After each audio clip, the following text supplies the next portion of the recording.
तूने जो कमाया है, तूने जो कमाया है वो दूसरा ही खाएगा। खाली हाथ आया है तू खाली हाथ जाएगा। खाली हाथ आया है तू खाली हाथ जाएगा। मतलब जैसे कि कहीं अच्छा काम होता है, कहीं भागवत होती है, कहीं गीता होती है, कहीं रामायण बैठती है, कहीं जागरण होता है, कहीं माता जी की चौकी बैठी है, तो उसमें गांव के 90% लोग नहीं जाते, 10% जाते हैं, 90% लोग नहीं जाते, क्योंकि वो बोलते हैं अरे हटाओ, ये तो काम ही ऐसा है और मैं जाऊं तो जाऊं क्या, ये क्या बताएंगे, इतना मुझे पता है। ऐसे लोग बोलते हैं गांव में। मैं गांव से हूँ, मुझे पता है गांव के लोग बोलते हैं, क्योंकि मुझे भी बोलते हैं। तो मैं भी एक भक्त हूँ, परम पूज्य बाबा जय गुरुदेव जी महाराज के मैं शिष्य हूँ, छोटी सी उनकी शिष्यों के शिष्य हूँ। मैं बहुत छोटी सी, मुझे भक्ति करना और ये सब मैं उनके लायक की हूँ नहीं, पर वो महान है। मुझे अपने मतलब वो उनके चरणों में मुझे जगह मिली, उनके आश्रम जाने लायक उन्होंने किया मुझे। मैं उनके मथुरा धाम जाती हूँ, उनकी खितौरा जन्म भूमि जाती हूँ। ये बहुत बड़ा उपकार मेरे स्वामी जी महाराज का है, क्योंकि मैं इस लायक नहीं थी। मैं तो इतनी नीची हूँ, इतना छोटी हूँ, इतने खोटे कर्म हैं मेरे, पर मेरे परम पूज्य बाबा जय गुरुदेव जी महाराज ने बहुत बड़ा उपकार किया है, जो कि वो मुझे बुला लेते हैं।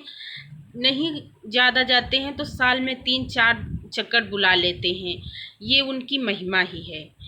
पर जो ये लोग गांव की यहाँ बात कर रहे थे कि गांव के लोग, तो वो लोग कहते कि नहीं ये ऐसा नहीं, नहीं ये वैसा नहीं। मैं कहती हूँ कि एक ना एक दिन मरना तो सबको होता है। जो रातों दिन काम करते हैं, जो दिन रात पैसे कमाते हैं, क्या कभी उनके कफन में जेब होती है?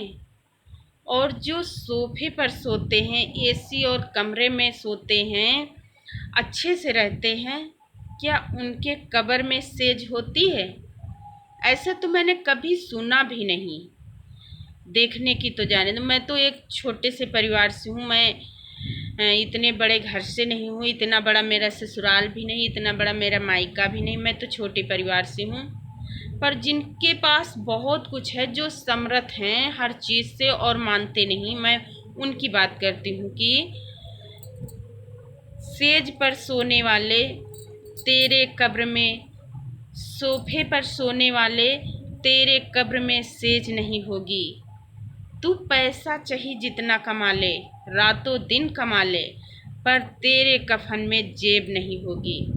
तू लेकर के कैसे जाएगा? अच्छा, एक चीज़ है, जो ये पैसे लुटाते हैं मरने के बाद, इसमें कई लोग कई प्रकार की बातें करते। कुछ लोग कहते हैं कि ये जब वहाँ जाते हैं नाव की उतराई देते हैं, कुछ लोग कहते हैं कि ऐसा वैसा सब बोलते हैं। पर मुझे लगता है कि ये पैसे इसीलिए लुटाते हैं कि चलो अब बिनो इन्हें, देखो तुम्हारे ऊपर मैं इतने पैसे लुटा दिया। पर वो पैसा किसी काम का नहीं। अगर पैसे में सब कुछ होता तो इंसान मरता ही नहीं। बहुत से लोग बहुत पैसे वाले हैं और उन बहुत से लोगों की बहुत प्यारी प्यारी चीज़ें जाती, जैसे किसी माँ का बहुत लाडला बहुत दुलारा बेटा चला जाता है, किसी भाई का बहुत प्यारा भाई चला जाता, किसी बहन का भाई चला जाता, बहुत जिससे बहुत ज़्यादा उम्मीद रहती वो चला जाता, और पैसा है पास में फिर भी नहीं बचा पाते। किसी किसी बाप का ऐसा इकलौता पुत्र होता, इकलौता बेटा, जिस पर बाप सार बस निछावर कर देता, सब कुछ उसका दे देता, पर वो अपने बेटे से हार जाता है। उस वक्त जिस वक्त उसका बेटा बच नहीं पाता, उस वक्त वो पैसा देख कर रोता कि मेरे पास सारा पैसा है, सारा ज्ञान है, सब कुछ है, नौकर है, चाकर है, हर चीज़ है, पर मैं नहीं बचा पाया हूँ। इसीलिए ये विधि का विधान है, इसे कोई बदल नहीं सकता, और पैसा वालों को भी जाना पड़ेगा, और जो झोपड़पट्टी में रहते उनको भी जाना पड़ेगा। पर अपना अपना टाइम होता है, अपने अपने टाइम पर जाते हैं। आना और जाना ये तो परमात्मा का अपना काम है, वो कब करते हैं। पर वो कोई हिंदू है, मुस्लिम है, सिख है, ईसाई है, जैसा भी है, जिस धर्म से है, वो जो भी है, उसको आने का अगर एक ही रास्ता है तो उसका जाने का भी एक ही रास्ता है। वो यहाँ पर आकर के किसी धर्म में, किसी मजहब से जुड़ जाए, कुछ भी करे, पर उसका मालिक एक ही होता है। वो किसी रूप में मिले, किसी को बुलाए, मुस्लिम है, हिंदू है, सिख है, ईसाई है, अलग अलग मजहब बन गए, अलग अलग अपना धर्म हो गया, अलग अलग भगवान भी बट गए, पर ऐसा नहीं होता कि वो उस खुदा को अलग से बुलाएगा तो उसे आएंगे। वो हाँ, अपना मन होता, हमने मन से जिसको बुलाया वो उस रूप में आते हैं। ये प्रभु की बहुत बड़ी कृपा है, बहुत बड़ा बड़प्पन है, बहुत महानता है कि हम अगर राम जी के भेष में बुलाते हैं, राम जी को प्यार से बुलाते हैं, तो वो राम जी के भेष में आएंगे, धनुष बाण लेकर के। कान्हा के रूप में बुलाए तो कान्हा बन के आएंगे, गुरु के रूप में पुकारे तो गुरु के रूप में आएंगे। ये अपना मन है, ये अपने मन की चाल है।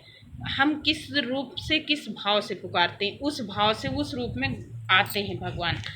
पर लेने और भेजने वाला एक ही है, इसीलिए हमको आपको भेद नहीं करना चाहिए, यूं ही रहना चाहिए जैसे कि हम लोग आम इंसान की ज़िंदगी जीते हैं। कभी धर्म मजहब के पीछे कभी नहीं लड़ना चाहिए, क्योंकि मालिक एक ही है।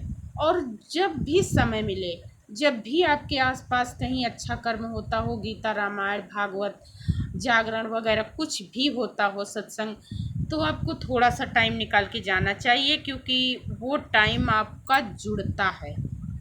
दिन भर का आपका टाइम नहीं जुड़ेगा, वो टाइम ज़रूर जुड़ जाएगा।